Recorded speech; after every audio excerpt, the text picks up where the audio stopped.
જો ગાઈસ આપણે શાક બનાવવા માટે લઈ લઈએ ફ્લાવર લઈ લીધું છે, એક ટામેટું ને બે બટાકા લઈ લઈશું। ચાલો આપણે હવે એને ચોપ કરી દઈએ।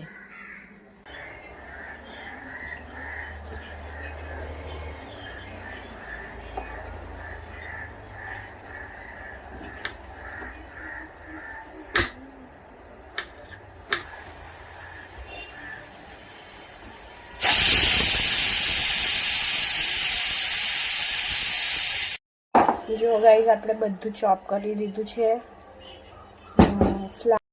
જો ગાઈસ કઢાઈ લઈ લીધી છે ને હવે આપણે શાક વઘારીશું।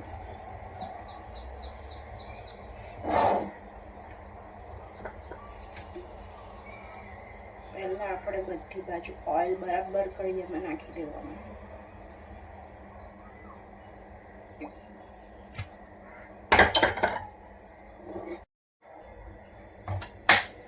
તેલ ગરમ થઈ ગયું છે, પછી એમાં નાખવાની આટલી રાઈ।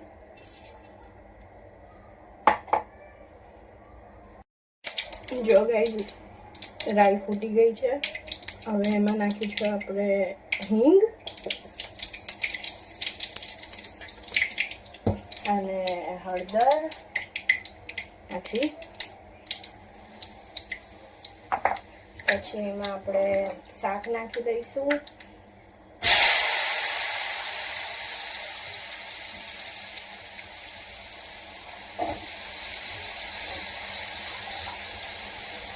હવે આપણે એમાં નાખીશું મસાલા। તો આજે મીઠું થોડું ઓછું જેવું લાગે છે, પ્લસ થોડું મીઠું, ધાણા જીરું, લાલ મરચું,